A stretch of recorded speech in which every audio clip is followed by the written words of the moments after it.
So our name is Kidsafe. Um, that's our Every DVD. year, tens of thousands of children are hospitalised due to injury and poisoning. Over half of these injuries occur at home. Injuries can be easily prevented. Use correct child restraints and bike helmets. Supervise children in the backyard and at playgrounds. Keep hot surfaces and poisons out of reach. Avoid using hot water near children and actively supervise around pools. Kidsafe. We are all about keeping kids safe. Find out more at kidsafe.com.au. Great. So from that DVD, you can work out that we're about preventing accidents in the home, so the unintentional accidents. We're also located in the grounds of the Children's Hospital at Westmead, and we have a safety house there, which you're welcome to come to any day of the week and have a look around and see some safety features. Okay, now this is one, sometimes you think this is the horrible list, and these are the most common injuries that children, particularly under 5, suffer.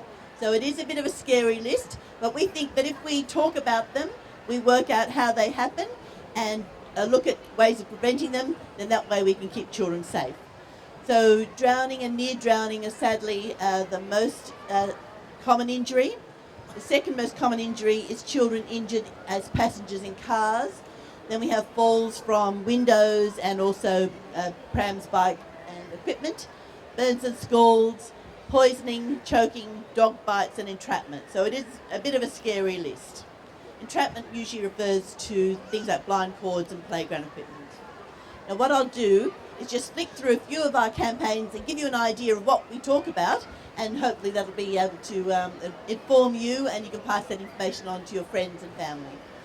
It is important to supervise children and to have a safe environment.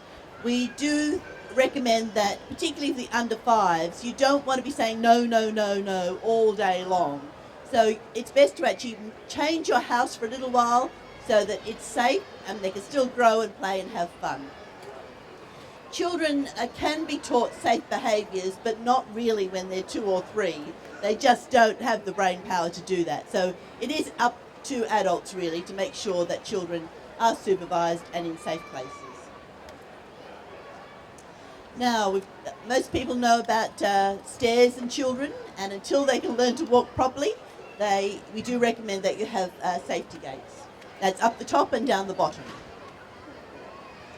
Sadly, we have falls from windows, and when parents report what happened if their child did fall from a window, they say that they had a fly screen, and they thought the fly screen would prevent that fall happening.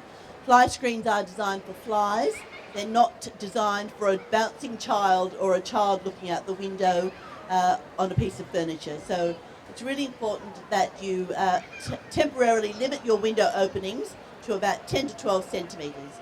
We do have our little safety ruler over on E11 if you want to come and get one of those. And you see some examples of locks, and you can buy locks, at all the supermarkets and hardware stores. And if you go onto YouTube, you've got Rob Palmer there from Better Homes and Gardens, and he's done a very nice video, a do-it-yourself video on window safety. Okay, you've got a really clever child. So that child has got good strong legs, good strong arms. And you do want children to climb, but you don't want them to climb on a cot by a window, all right? So you've got a problem here of a child climbing on a cot where the window blind cord can actually cause a problem for the children and get them trapped. You've also got the problem that the child may also fall out the window. So furniture, children's cots and cupboards need to be away from windows. If you've got a balcony, same thing, that children want to look at the world. That's how they learn and grow. So if you've got a balcony, they'll want to have a look and see what's happening out there. It's important that you don't put pot plants or tables, chairs there, because they will climb up. Sometimes it's best to actually stop children going onto balconies. And again, children climb on everything. That's what they do. And so sometimes you do have to put locks on your cupboards and your shelves to stop them climbing and getting any higher. One injury that wouldn't happen a long time ago, but that does happen now, is that on the right there you've got the plasma TV. Those plasma TVs are very thin. Children can grab them quickly and they topple on them. And so it's important that you strap those TVs to the furniture or up on the wall.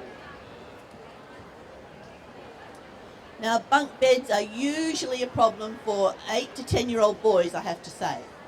So apologies to the men in the audience, but usually it's boys that will climb on the top bunk. They'll spot the fan, jump on the fan, and jump on the cupboard. Why wouldn't you? So it's really important that beds are for sleeping and not really for jumping and climbing on. Now, most of you are familiar with the prams and strollers. I often ask the question about the strap on the stroller. So if you've got your new whiz-bang strollers, there's a strap on the side there. And we ask, what's that strap for? Now often, that strap. I won't put you on the spot and ask you what it's for, but we often get people saying, that's for my toddler. And that includes my daughter. My daughter says, oh, that's for the toddler to hold on to. It's not for the toddler, it's actually for the adult to put it around their wrist. Do you want to do a demo? I'll put you on the spot now and do a demo. That's right, gold star. It's so that the stroller doesn't run away from the adult. Thank you for that. Now, baby walkers are a problem because children can sit in those and they can race downstairs. So they're not recommended. They're often passed down from sister to sister or, friend to friend. And it's important that you're aware that they can cause accidents.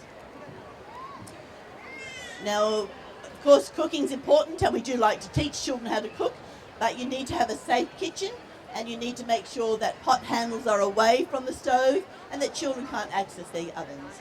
So there are safety gates, or, try and manage your time or your environment so that children are occupied and away from those hot areas. Now, really, my theory on this one in terms of ironing is don't iron. Just put it in the washing machine, hang it on the line, and don't iron. But sometimes you do have to iron. And if you do, make sure that the children are away and they don't get access to that iron. Hot water and baths, the problem there is children getting to the hot water tap and turning that on and burning their skin. Now again, we're looking at hot water here and hot fluids. And there's a bit of a new injury. On the left here you see the 2-minute noodles. Now lots of children come home from school or preschool, they want to be independent and they want to cook their own noodles. They don't quite understand how hot that water can be when you use the microwave. So it's just important to make sure that they don't get scalded from eating hot food and perhaps burning it and dropping it on their laps. So it all sounds a bit scary being a new parent sometimes, doesn't it? Now these are modern types of injuries. You've got treadmills here on the right. Now, once upon a time you wouldn't have a treadmill in the home, but lots of people now have a treadmill. So it's important that children don't play on treadmills because they actually get shear burn injuries. The skin is burnt off. Hair straighteners. Now, particularly if you've got a household of small children and, say, teenagers, boys and girls using hair straighteners, teenagers will just leave them there or they'll leave them on the seat. They won't put them away. And consequently, a little one can come along, and if they put their hand in that dryer, straightener, they can again get nasty burns. Now the one up the top of the heat bags or the wheat bags, it's really important that people understand that they do get very hot and they can burn children's skin. It's also recommended that you not put them in a cot to heat up the clothing because they actually can ignite. They can actually build up a lot of heat and be quite dangerous. So they're good for adult sore necks, not so good for children. Now that's just about playgrounds, and it's important to wear shoes because their little feet can get burnt. Most people know about candles and cigarettes and cigarette lighters. Lots of young people, they're used to having smelly candles in their house, and then when the baby comes along, you really have to get rid of all candles. It's too risky. PowerPoints, there's lots of little plugs and things you can get now to put in those PowerPoints to stop children sticking their fingers or, something else in those power points. Now this is an interesting one to do with poisons. When you look there up at the top, they're the dishwasher bubbles or the washing machine bubbles. They look pretty, they smell nice, they feel good. So if you're a little person, you might think, I'll go and have a look, maybe they're a lolly or something. So you need to put those out of the way because they look pretty good. Now, your home might be safe, but if you're visiting somebody else's house or somebody comes to visit your house, they may just drop their bag at the front door and come in and say hello. Now, if you were a child and you saw a strange bag on the floor, you think, I might just go and see what's in there. So again, all the visitors to your house need to be aware of children. Now, we love growing plants and things, and on our website, you'll see a page called Grow Me Safely, which has lots of information about safe play in the garden. A couple of things to watch out for are dummies. All dummies should have the Australian standards tick on them. Some are coming through eBay, which are the bling dummy there on the left, and they don't meet the Australian standard. They have lots of little bits on there that can get stuck or children can swallow, so they're not at all recommended. Here we've got other little bits of jewellery and building blocks. Again, if you've got a household of, say 5-6-year-olds and 1-2-year-olds, you have to be careful with the toys that the small child may want to chew the older child's Lego, for example. Now here on the left you've got the amber teething necklaces. They are like any necklace, they're jewellery, and children shouldn't wear anything to sleep, any jewellery to sleep, because again, it can get twisted. Button batteries are a serious issue. You can find those little button batteries in remote controls, those singing cards, your TV remote. What happens there is that if children swallow them, mostly they come out, but if they get stuck, they actually burn. So it's not a choking issue, it's a burning issue. And there's the same problem with the super magnets there on the left. That's an adult toy, so they're the magnets that you can manipulate. Adults play with them. But if children swallow them, they actually get stuck inside and can't be moved. Okay, we love trampolines, but again, it's where you put your trampoline and what you store underneath it. So no sharp objects under trampolines. Don't put them against a wall or under a window because the chances are somebody might try to jump out that window into the trampoline. And they'll also jump against the wall, so not a good spot for a trampoline. Children need to be able to play safely, and if there isn't a safe place to play,